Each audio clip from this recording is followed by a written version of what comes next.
Cal Rayner lived a quiet life on a lonely planet called K92, far from the busy worlds of the galaxy. Years ago, he had been an engineer on big human space stations, but now he preferred silence.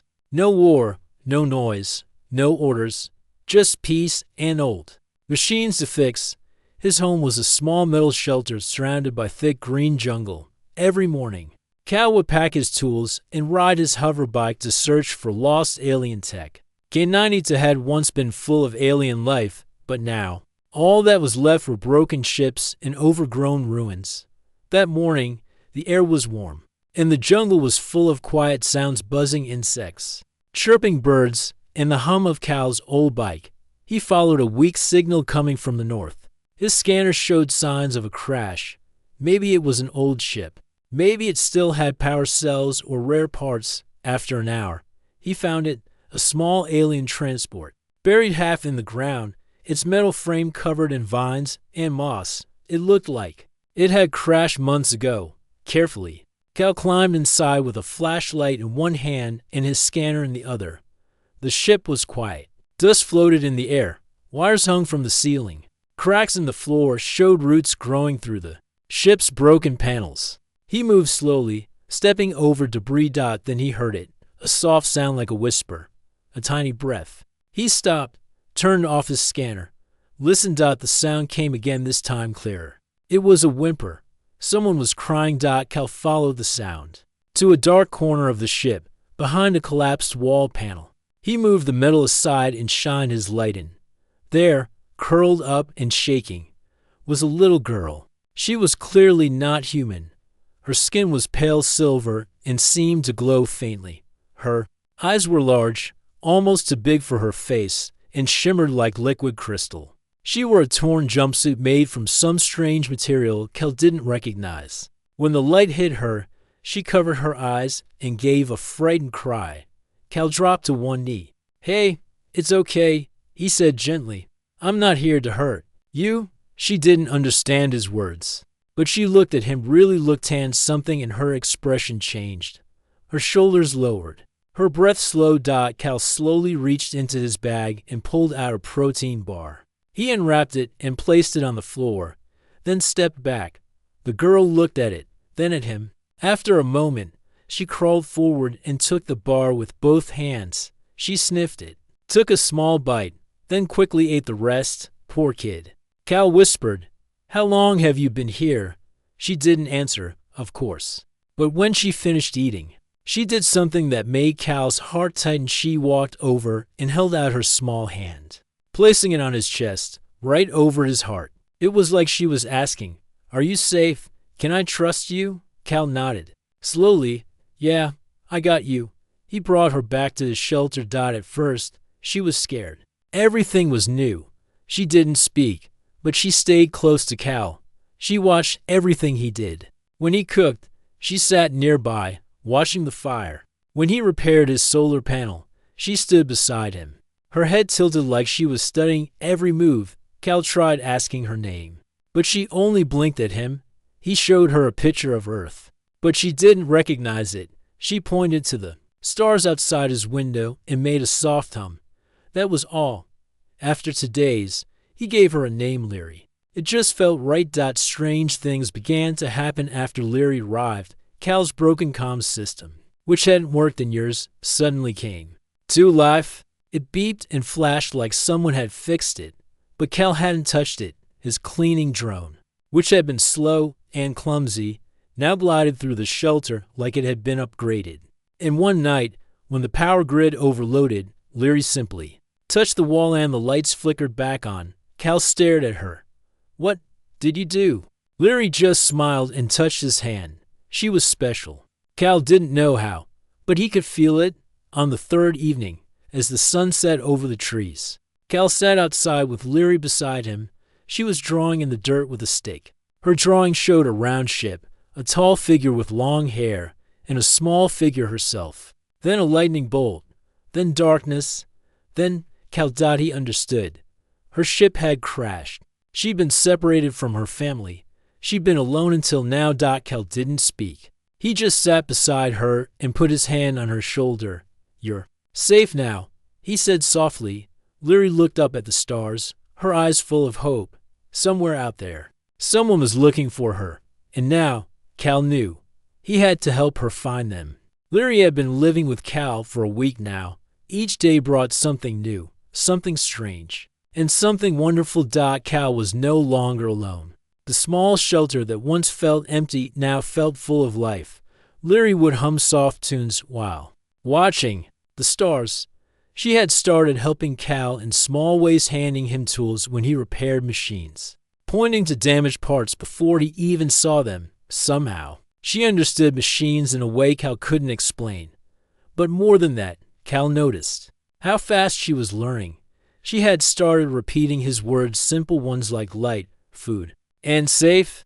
And even though her voice was soft and gentle, each word she said made Cal smile. Still, deep inside, he knew something was missing. Leary was happy, yes, but she also looked at the sky every night. Her bright eyes would search the stars, and she'd hum the same strange tune again and again, a soft, three-note melody that almost felt like a message. Cal began to wonder, was she trying to call someone? One morning, while Leary played near the edge of the jungle, Cal sat in his workshop looking at his old long-range scanner. It hadn't worked in years. The power source was weak, and the antenna was broken. But today, something was different. The lights were blinking. He leaned closer.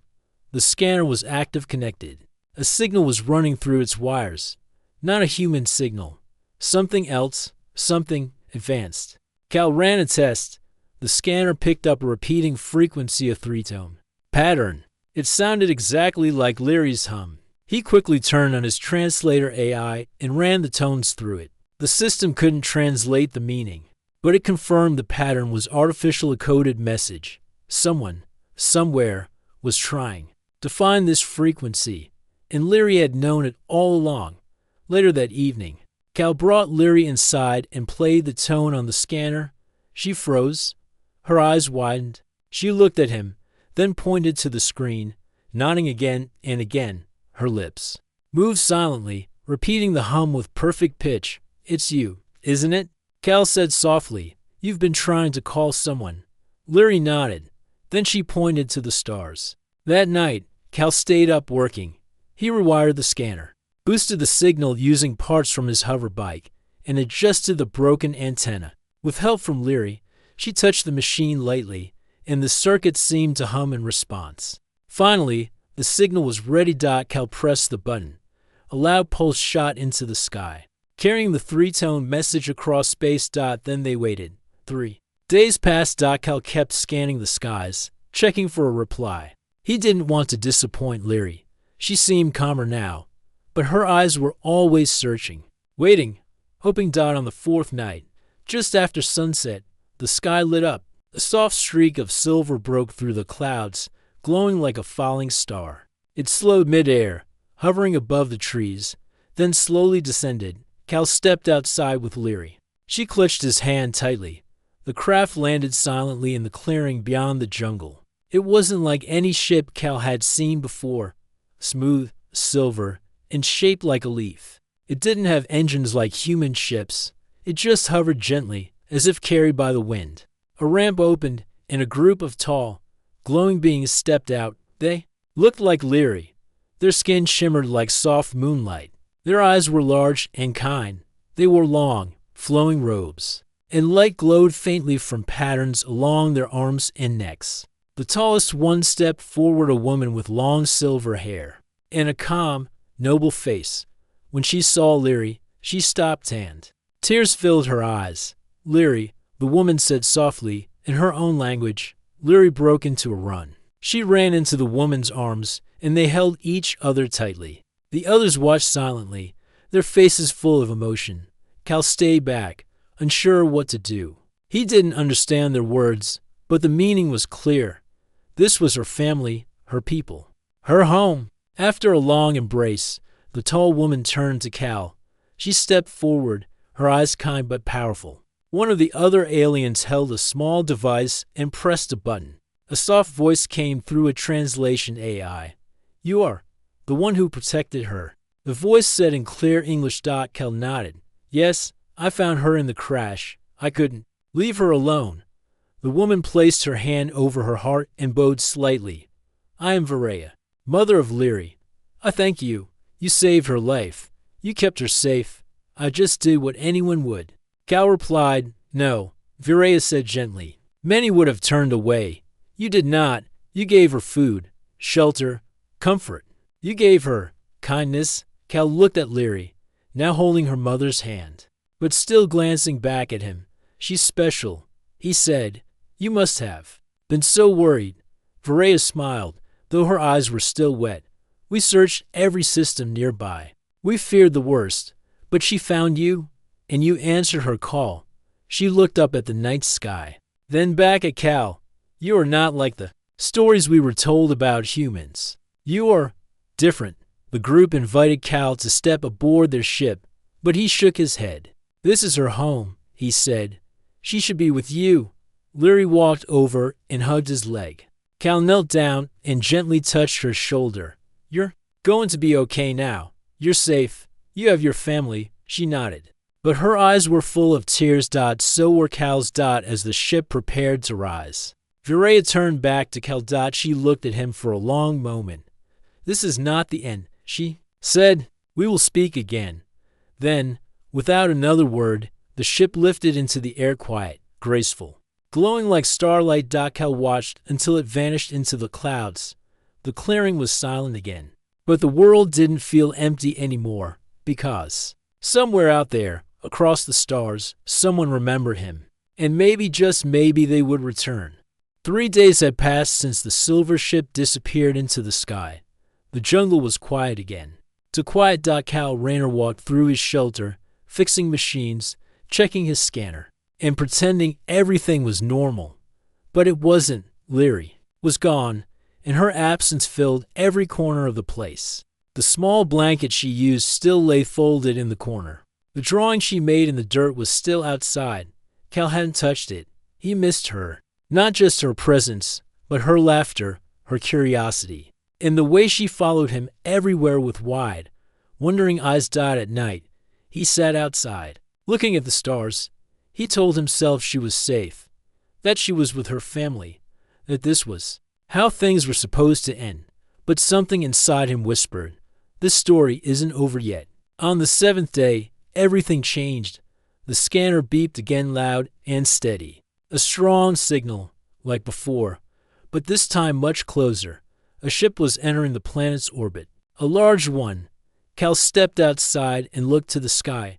Clouds moved apart, and once again, a silver shape appeared, larger than the last time, wider than a football field. It moved gently through the air, silent and smooth, as if gliding on light itself. This wasn't a rescue ship. This was something else. The massive ship landed in the same clearing as before. Trees bent from the soft pressure of its landing jets, though no fire or smoke was seen, just clean energy and graceful movement. Cal walked carefully toward the ship's ramp as it lowered. He felt nervous this time. Last time was a reunion. This time, he didn't know what to expect. From the glowing entrance, Viraya stepped out. She wore a long silver robe, and glowing lines along her arms and collar pulsed gently with light. Around her were several guards and two other tall beings, dressed in formal robes, but Viraya didn't look at them. Her eyes were on Cal.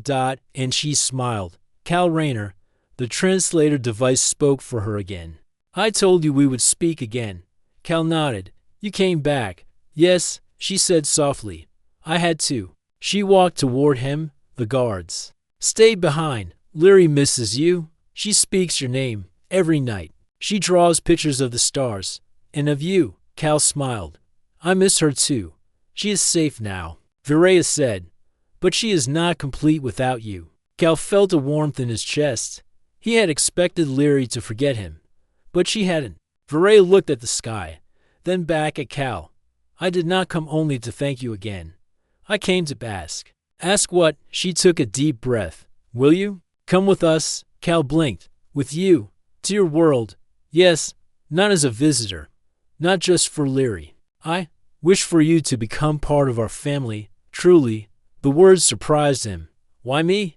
Viraya looked down, then raised her eyes with soft strength. because in all the stars we have explored and all the species we have met, none has shown what you have. You cared for a child who was not your own. You protected her, taught her, comforted her. That's just what people should do, Cal said. Perhaps, she replied, but not everyone does. Your heart guided you, not orders or rewards. There was a long pause. The jungle rustled in the breeze. The silver ship shimmered in the light. Then Viraya spoke again. You would not be alone. Lyri needs you. And she hesitated, her voice quieter now. I have come to care for you as well. Cal's heart pounded. They walked together toward the lake, where the water reflected the stars above. The guards remained near the ship, giving them space. Back on your world, Cal said, what would I even do? I'm just an engineer, a scrapper. Viraya smiled gently. You are more than that. You understand machines.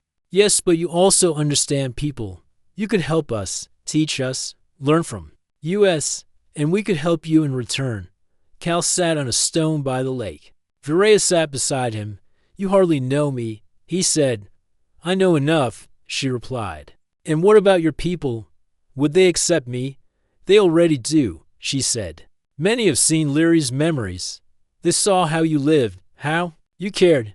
You are already a legend among my people. Cal laughed lightly. A legend, huh? I'm just a man with a bad knee and a rusty scanner. Viraya laughed too. A man who saved my daughter when we could not. The stars twinkled above them. The lake was calm. Viraya reached into a small pouch and pulled out a glowing crystal pendant. This is a bond gift, she said. In our culture, it is given not just to lovers, but to those we trust with our lives. I wish to give it to you. Cal looked at the crystal. It shimmered like a living star. He took it gently and closed his hand around it. I don't know what the future holds, he said, but I'd like to find out with both of you. Viraya smiled, her eyes bright. Then come with us, come home. As they stood and walked back toward the ship, Cal glanced around his shelter one last time. It had been his home for years. It had given him peace and quiet. But now, something greater called him family, purpose, and a new life among the stars. He wasn't leaving everything behind. He was going towards something new, something worth everything. The silver ship lifted smoothly into the sky, leaving the green jungle far below. Cal stood near a large window inside the ship, watching the planet grow smaller. The view was breathtaking. He had seen space many times before as an engineer. But this was different. He wasn't just traveling. He was leaving his old life behind. Beside him, Viraya stood quietly, her hands folded in front of her. The soft glow from the floor lights reflected off her silver robes. She turned and smiled. Are you feeling well? Cal gave a small nod. Better than I expected. Your ship moves so smoothly. No shaking, no engine noise. Our vessels use gravity wave control. Viraya explained. We shape space around us. It's more gentle than human travel methods. I can feel the difference, Cal said, still looking out at the stars. It's peaceful. A soft chime sounded through the ship. Viraya led Cal through a hallway where glowing lines lit their path. The walls seemed alive. Reacting to their presence soon, they entered a wide chamber that looked like a mix between a library and a garden. Soft plants grew along the edges, and light particles floated gently in the air. Waiting there was Lyri. She jumped up the moment she saw Cal and ran into his arms. Her hug was warm and tight, as if she never wanted to let go again. I missed you, Cal said, smiling. Lyri pulled back just enough to look at him. Home. That one word, simple and clear, made Cal's heart ache. She still remembered. Yes, he said. Home. Later. Cal sat with Viraya in a quiet room near the center of the ship. A floating table displayed a 3D map of their star systems. Lights danced like tiny suns, showing where the RLA Viraya's people lived and traveled. You've built a beautiful world, Cal said. Viraya nodded. It has taken many lifetimes. But we still hide from most of the galaxy. Why? Cal asked. We were once explorers, like humans. But we were hurt by war, long ago. Since then, we kept to ourselves. We only watched. We never interfered. But then you found Earth, not Earth, just signals. And when Leary was lost, we had no choice. We had to search the stars. That's how we found you. Cal looked at the stars on the map. Dear, people really want me on your world. They already accepted the idea, Viraya replied. But it is not only them who must agree. She turned to face him, eyes calm but serious. I am not just a mother, she said. I lead a world. And Leary is the future of our line. You cared for her like a father. You showed her love and safety. That means more than any title. I only did what felt right, Cal said quietly, and for that, Viraya continued. I offer you a place at my side, as partner, protector, and teacher. Cal blinked. Wait, you mean, yes, she said gently. I'm asking you to marry me. The room grew quiet. Cal stared at her, unsure what to say. No one had ever asked him something so big, so serious, so unexpected. Especially not a leader of another world. You don't have to say yes, Viraya added. This is not a duty, it's a choice. Cal stood and walked slowly to the window, looking out into space. He thought about his old life, empty rooms, lonely dinners, silence. He thought about Leary's smile, her laugh, the way she held his hand. He thought about Viraya, strong, wise, graceful, and how she always looked at him like he mattered. This is all a bit fast. He said honestly, it is, she agreed. But some bonds don't need time to grow. They just appear. Cal turned to her. I care about Leary, and I care about you too. I just want to make sure I'm not stepping into something I can't handle. Viraya gave a soft laugh. You handled raising my daughter alone on a jungle planet. I think you can handle this. Cal smiled. All right then, I'll give it a try. Viraya stepped forward and gently took his hand. That's all I ask. The next day, the ship reached RLA Prime, their homeworld. Cal stood by the window as the ship began its descent. Below, the planet glowed with soft blue oceans, golden forests, and floating cities that sparkled in the sunlight. It was like something from a dream. Welcome, Viraya said, standing beside him, to your new home. As the ship landed on a wide landing platform surrounded by trees and light towers, a large group of RLA citizens waited below. They stood in silence, dressed in robes of every color, with glowing lights along their arms. Cal felt nervous, but Viraya gently touched his shoulder. They are here to honor you. Do not fear them. Leary held his other hand tightly as they walked down the ramp. A peaceful ceremony followed.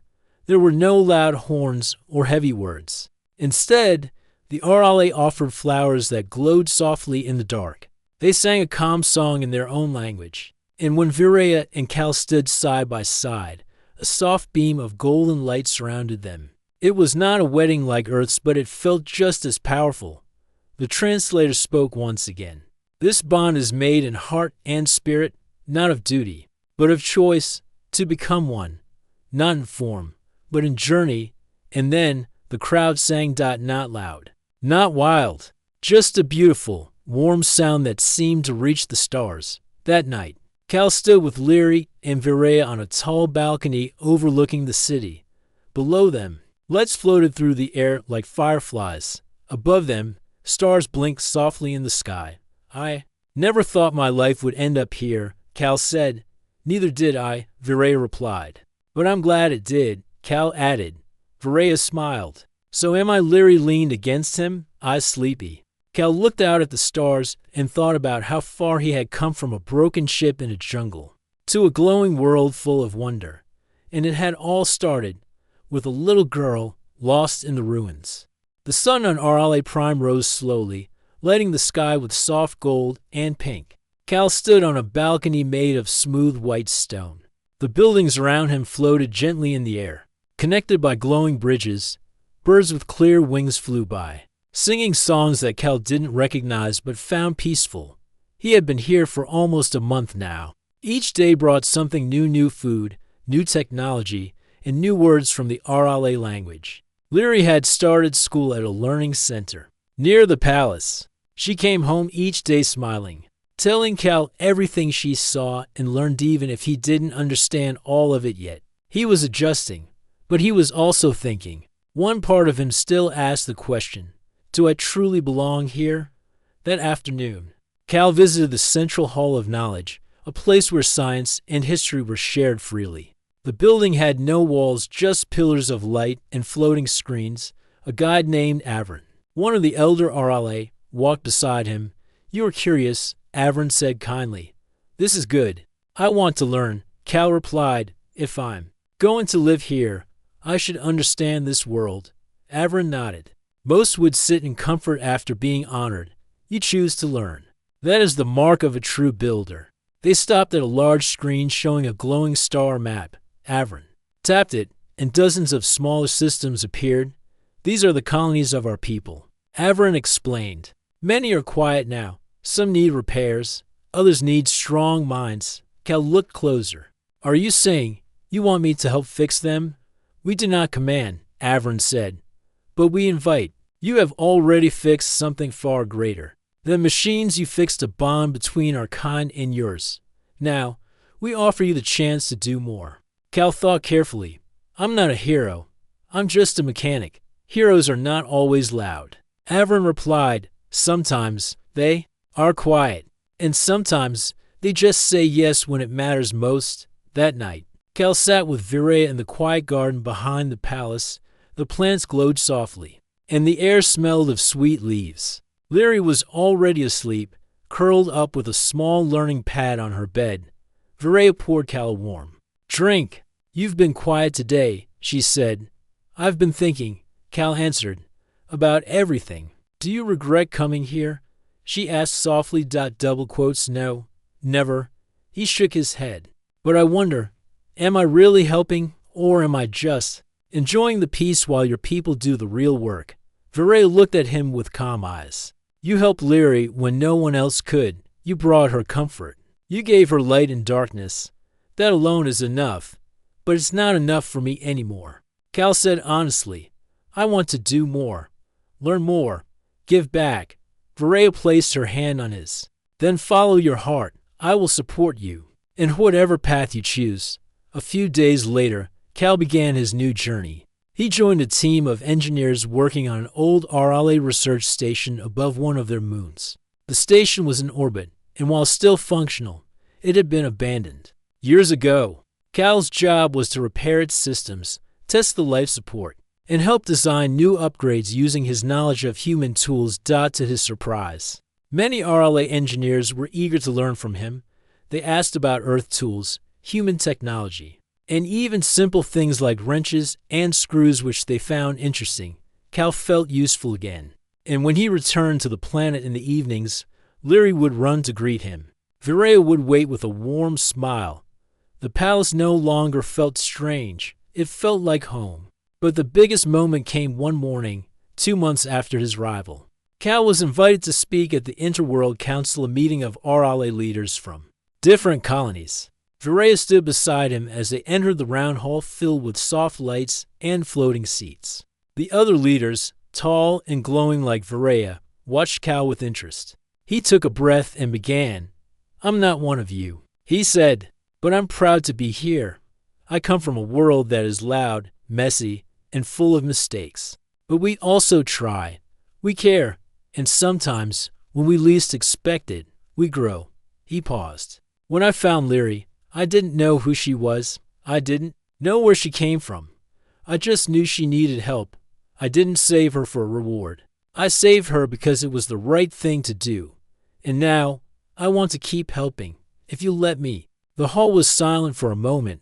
Then, one by one, the leaders nodded. Avron stood and spoke for them all. You came to us not as a warrior, but as a friend. You showed us that the stars are not as far apart as we feared. We welcome you not just as a guest, but as one of our own. Later, on the palace balcony, Cal stood with Virea and Leary. They looked up at the stars together. You made a choice, Virea said. Not for reward, not for power, just for good, I guess. Cal said with a smile, but I think I gained more than I gave. You gave hope, Virea replied. That is the most powerful gift of all. Leary leaned against Cal's side. Starfather, she said softly. Cal looked down at her, surprised. What did you call me? Viraya smiled. It is an old RLA word. It means one who comes from the stars to protect a child. It is only spoken to those truly trusted. Cal knelt beside Leary and hugged her gently. Thank you, he said. Leary smiled. Home? And in that quiet moment, under a sky full of stars, Cal knew. He didn't just belong. He was part of something greater now. Not because of his tools. Not because of his skills. But because of his heart. And somewhere deep in space, a human name had become a story told with love. The city of Vareln, the capital of RLA Prime, was shining under a soft, silver moon. Tall towers floated above glowing gardens, and lights danced in the air like stars had come down to visit. From the high balcony of the palace, Cal Rayner looked out over it all. He still couldn't believe where life had taken him. He had once lived alone on a quiet jungle world. No family, no visitors, only machines and silence. Now, he had a family that loved him, a new home, a new purpose, and it had all started with a lost little girl. Cal turned from the view and walked back into the palace chambers. Inside, Leary was showing her drawings to a group of RLA children. Her silver skin sparkled in the soft light, and her laughter filled the room. She had drawn pictures of her time with Cal, him cooking, fixing machines, carrying her through the jungle, and even building her a toy using scrap parts. The children listened carefully as she told her story. To them, it was a legend. To Cal, it was simply the truth. Not far away, Viraya sat beside a round glowing table, speaking with two council members. When she saw Cal, she stood and walked over with a gentle smile. Leary has become a storyteller, she said softly. She has a lot to say, Cal replied with a smile of his own. She's seen more than most, Viraya nodded, and so have you. That evening, a special gathering was held at the Hall of Unity, a place where important moments were remembered by the RLA people. It was a circular structure floating above a calm lake, filled with light and music. Cal had been invited as a guest of honor. He didn't want fame. He didn't want a big ceremony. But Viraya explained it was not about celebration, it was about remembrance. It was about honoring the moment when two worlds touched and peace grew from kindness. Hundreds of RLA stood round the hall in silence as Viraya stepped forward. She looked at them, then at Cal. There are many ways to change the future, she said. Some use power, some use fear, but sometimes all it takes is one kind act. She turned to Cal. This man, this human, did not know our ways. He did not know our language. But he saw a child in need, and he gave her love and safety. Viraya stepped closer and held out a small star-shaped medallion. We offer this to Cal Rayner not as a prize, but as a promise. A promise that we will not forget the day our hearts were changed. The room filled with a gentle hum as the people bowed their heads. It was not loud. It was not wild. It was full of peace. Later that night, Cal walked along a garden path with Viraya. Leary walked ahead, chasing soft lights that floated like glowing butterflies. You could have ruled this world alone, Cal said. You didn't need me. Viraya looked at him. No, I didn't need you. But I chose you. There's a difference, Cal chuckled. You always say things better than I do. I've had more practice, she teased gently. He looked at her seriously. Do you ever regret it? Bringing me here? Choosing a human? Viraya stopped walking. No, not even for a second. You've helped repair more than machines. You've helped repair trust. Between humans and RLA, yes, she said. But more than that, between hearts that were once afraid to hope. The next morning, Cal received a message from Earth. It came through a newly built communication bridge between the RLA and human governments. It was polite but full of curiosity. A team of human scientists had heard about him. They wanted to meet.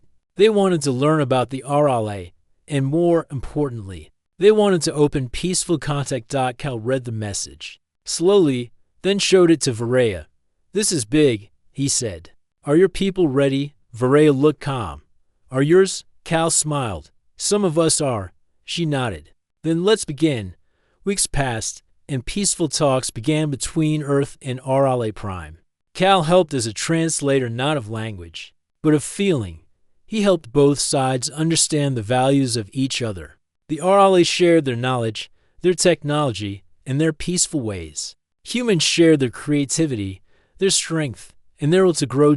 No one expected the talks to go perfectly, but slowly, respect grew, friendship began. And behind it all was the quiet story of a man who once lived alone, who one day found a child in a broken ship and decided not to walk away. On the one-year anniversary of Leary's rescue, the Orcs held a peaceful light ceremony in the jungle clearing, where Cal had first found her. The old crash site had been turned into a small memorial garden. Trees still grew thick, but now, flowers of both Orcs and Earth origin filled the space. A simple sign stood in the center. Hope begins with kindness. Cal stood in front of the sign with Leary and Virea beside him. The stars blinked above, just as they had that night long ago. Leary looked up and said, "You didn't just save me, Cal. You saved all of us." Cal smiled softly. "No, little star. You saved me first, that night." As the family returned to the palace, Cal looked around the glowing city once more. He had found a new life, not through force, not through power, but through heart, through the simple choice to care. And in the quiet of the stars, where many still believed humans were loud, careless beings, one man's story became proof that humanity could be more, across the worlds. The story was told again and again, the man who saved a lost little girl and ended up saving a world.